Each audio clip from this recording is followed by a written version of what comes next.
Joining us now, Rob Wittman. Rob Wittman, the ranking member on the subcommittee in Sea Power Readiness, Congressman, Republican, 1st District, Virginia. That is the Central Virginia, Fredericksburg, Stanton, Northern Neck area. Rob Wittman put a press release out yesterday voting against this budget deal. It was a scathing rebuke. I read it 3 times. Now, I'm in favor of the deal for the numbers, for the reasons I said the other day. I just want to move on. But I read this op-ed, or actually it was a press release. It was not an op-ed. It was just a press release by Rob Wittman. And it really gave me pause. It really got me thinking, maybe we're looking at this the wrong way. Maybe Wittman's right. But it was very well written and very well laid out. And this is no shocker. Wittman's been saying this since he's been there, to no avail.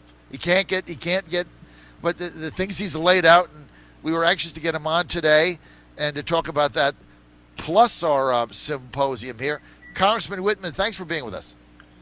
Thanks so much, John. It's great to be with you this morning, and congratulations on that symposium. That is a great opportunity to really get to the root of the issues in securing our border. Congressman, this is privately funded. One of the things that Chris Kobach, former Secretary of State, Kansas, said yesterday to me, he said, all this is an example of American ingenuity, American entrepreneurism, Americans wanting to do something and not rely on the federal government. So far, 2.5 miles, privately funded wall, done right, under budget, on time, working on private property. They got all the zoning. They raised the money. And he said the federal government just can't get this done. And they're doing it. Are we ever going to see this model here expanded through the southern border of the United States? Boy, I sure hope so. John, it has to happen. People across the United States want us to have a secured border. And as you know, a wall is part of that. And the project that you're at today is a great example about how you bring together people that have a get-it-done attitude, bringing resources together, getting it done efficiently, getting it done on time, getting local buy-in with this, localities, the permitting processes streamlined. I mean, all of those efforts combined there ought to be an example for us to say, this is how we can do this, and this is how effective a barrier is, a wall is, to securing our border and providing homeland security. I mean, to me, it's just simple, straightforward, and it's a no-brainer. So I'm glad you're there to highlight this, to say, this is the example about how to do it. Congressman, when you look at this wall and you hear the Democrats say, we need technology. Yeah, I get it. We need technology. Hey, look, I'm here live on the radio. That's technology. I'm out in the middle of the desert and God knows where. If you asked me 2 days ago to find Sunland Park on a map and you offered me $1,000, I wouldn't have been able to do it. Now I'm out in some dirt road in the middle of mountains looking at this wall. But you look at the wall, and I'm staring at it right now. I don't know what kind of technology you would have to keep people out. I mean, you could have drones, you could have electronic devices. I mean, I don't know what else you would do. This wall that I'm looking at keeps people out. And then you combine that with the Mexican military that is actually walking around, you can't get in. That's why the Border Patrol, we took the 3 Border Patrol agents yesterday, Congressman, right here, who said, since this has been up, penetration, 0. Not 10% of what it was, not 20%. 0. Not a single crossing. They can't get over it, and so they go somewhere else. So that's right. Well, John, it's a great example of what you can do to prevent crossings, and that's the essential difference between a wall and technology. And listen, technology as far as sensors, whether it's drones or sensors in the ground, are fine. But remember, those are reactive technologies. So those are things that sense once somebody crosses the border, or maybe a drone can sense them as they approach the border. But then, as you know, you have to send Border Patrol agents there to intervene. Whereas if you have a wall, like the one that you are at right now, it prevents that crossing. So then our Border Patrol agents can actually be elsewhere. They can be at ports of entry where people are coming across legally. They can be at other areas where they think there might be a mass of people coming across. It just helps us use resources better. And remember, those other technologies are a reaction. Most of the time, people are already there at the border, or they have crossed, and it's much, much more difficult to be able to address it once something has happened than it is to prevent something from happening. The wall prevents crossings from happening. That's why walls are so effective. I have to tell you, you have to see this to believe it. I don't know when you're going to have the opportunity to get down here to El Paso area, Congressman, but if you see it and you see how they've done this, and they've done it with private funding, and they've done it at $6.5 million per half mile. They are 2.5 miles built now, so that's what, 13 million times plus 6, right? No, 13 times 2, 26, like 30 some odd million. I mean, it's a fraction of what the federal government has budgeted, and they can't get any of it done. So it's pretty interesting, and I am glad I'm here, and thanks for saying that, because look, I say this all the time, and we have sponsors. Obviously, we're always asking people to sponsor us and help get the message out. But you know, my competitors sit in the studio and read the newspaper, and somebody brings them a cup of coffee and a hot chocolate with whipped cream. We go out all over the country and the world bringing you the action live. And this is not easy, and it's not for the squeamish, especially because we didn't bring the bug spray, okay? So that's the other thing we're dealing with now. I just have to tell you this. I read your press release yesterday, and then I read it again, and then I tweeted it out. You were very unhappy with this budget deal. I would like to give you a few moments to elaborate on that. Tell your audience why you were so upset over it. And you also had a 3-prong solution. Can you outline that for us, sir, please? Absolutely. Well, John, as we look at the financial situation we find ourselves in as a nation with both the deficit and the debt, we are on track in 2020 to be at $1.1 trillion of deficit. That means we are spending $1.1 trillion more than what we are taking in. We are at nearly $22 trillion of debt. That is money that we owe. As you look at this budget deal, listen, I am fully in favor of making sure we're funding our military, taking care of our veterans, and we absolutely have to do that. But we also have an obligation to manage the finances of this nation. And I have voted in for previous bipartisan budget deals because they have funded our military. But where this one is different is that, at least in the past, when we have agreed to a dollar increase in defense spending, the deal, so to speak, has only had, and I say only, it's still significant, a dollar increase in non-defense discretionary spending. This deal changes that. You actually have a greater increase in non-defense spending, discretionary spending, than you do for defense spending. And then the White House pointed out over $500 billion in potential savings, and there are only about $77 billion of offsets or savings that were actually put into the bill. And those $77 billion in savings, John, are gimmicks. And they do not occur until the 8th and 9th year of this projected spending. It's just mindless to me that we continue to go down the road. We continue to grow our deficits with greater and greater increases in spending, and with no end in sight. This will add $2 trillion to our deficit over this 2-year period. And I don't know when we, as a Congress or we as a nation, say enough is enough. And the whole deal too has been, well, folks have said, well, this increases spending for military. It certainly does. It increases spending for the military this year by about just a little less than 3%.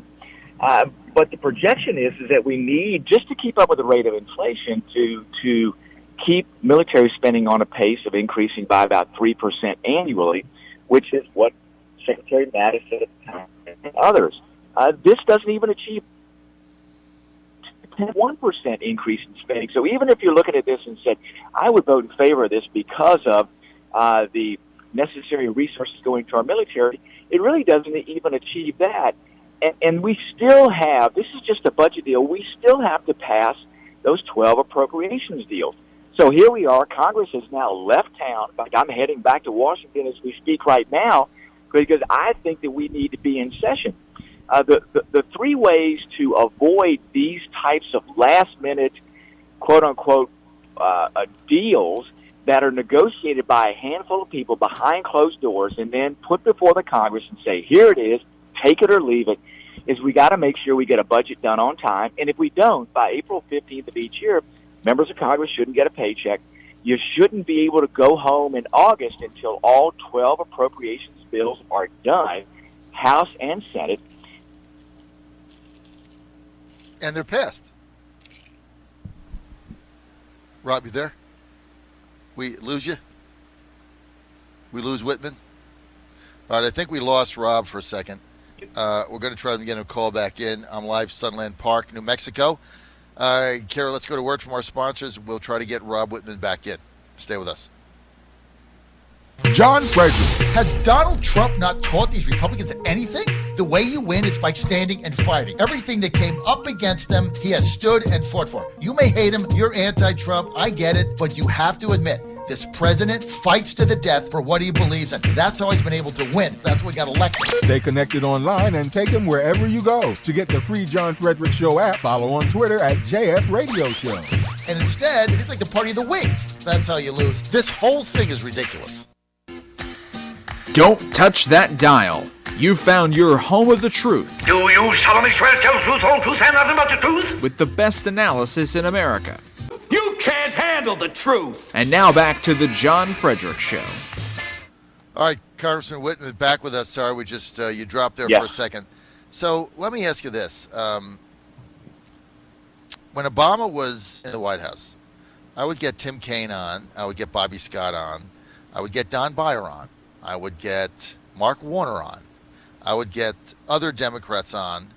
And I would say, okay, the deficit, well, we lost them again. So I'll ask the question rhetorically. And I would say, the national debt is 15 trillion, 17 trillion, 18 trillion, 19 trillion. And I would say, what's the number that is going to keep you up at night? And nobody ever gave me a number. No one on either side of the aisle ever gave me a number like, what was the number? Is it 20 trillion? Is it 30 trillion? 25 trillion? Nobody ever gave me the number. But we know there is a number. And so is it a percentage of GDP? Rob, you're back on. I was saying that I would ask everybody that came on my show back during Obama when the national debt was going to 15, 16 trillion dollars, 18. And I was saying, what is the number that's going to keep you up at night? Obviously, it's not 15. We're at that now. Obviously, it's not 18. We're going to that. Now, here's the concern, Congressman Wittman. Everybody knows there's a number, right? We just don't know what the number is. So everybody's afraid we're going to get to that number, and then it's like, now we're going to collapse and be Greece. What's that number? I think once you get or beyond 100% of GDP, of our gross domestic product, most economists will tell you the debt then has. Yeah, Rob, we can't hear you. Remember, if you don't do anything to stop that spending or to reduce deficits, then there's no. Rob, you're in a bad area. We cannot. We're getting every other word. I think you said you're traveling to D.C., so you might be going up 95 there. So we can't get you. So you hear me now, John? Yes, better. Go ahead. Okay. Yep. Anyway, I just once you get at or 100% GDP is where it is absolutely a problem, and we are there. We are there. And remember, as you try to address this, the solutions to be able to reduce deficits and pay down debt become much, much more challenging the larger the debt gets and if you do nothing to reduce the size of the deficit, as I said, we're on track in 2020 to be at $1.1 trillion. That is not reducing the deficit. So it will have an impact. And when Congress will be required to act because of the outcome of carrying this much debt, the solutions are going to be extraordinarily difficult. And that's why I would rather be doing it now to have a little bit of self-discipline now in the spending side rather than draconian measures that will be necessary potentially in the future to address this. Well, just see Greece, and right now in the short term, we're looking at another rate reduction on the interest rate by Jerome Powell to get back to where we were before he made the increase in December. I agree with that. But, we had quantitative easing with 1% growth that artificially held down interest rates. You got to remember, if these interest rates start going up, if these interest rates start going up back to equilibrium, where they probably should be, we're not going to be able to even service the debt that we have. So the whole thing now rides. If you go with this budget, and I would have voted for it because I want Trump to get reelected, and then I'm convinced you guys are going to start dealing with this, and the alternative is worse. But if the interest rates start to go up, we can't service the debt. So the only hope you have right now is to keep this economy growing at 3.5%, 4%, or 5%. If it gets back to 1%, this whole thing is going to collapse, Congressman. Yeah, I agree, John. There's all kinds of issues. We now pay nearly $400 billion a year just in interest on the national debt. If the interest rates were to double, and that's not unrealistic if they were to get back to, as you said, equilibrium, then we would be spending more on the interest on the national debt than we would the entire military budget. That's how problematic this is. About that, and right? That's where this is just going to continue to consume the budget, and you cannot sustain that. No, Congressman, you're spot on. Anyway, fabulous. I'm going to call it an op-ed press release, but I would put that statement out to the various newspapers in Virginia. I think it was just outstandingly well written. Everybody should read that, even though I'm in favor of this budget, because I think we just have to go forward. And if we have a government shutdown, it's a disaster for Virginia. Trump reelect, getting the House back. The whole thing is a nightmare. But we're going to have to deal with this, and we keep kicking the can down the road. One of your colleagues renamed this budget deal the kick the can down the road deal. He tried to rename it. And that was pretty astute. Congressman Rob Wittman, thanks for being with us. Always enjoy your perspective. Thank you so much for your candor. Go to whitman.house.gov, whitman.house.gov. Congressman Wittman, thanks for being with us. Thanks, John.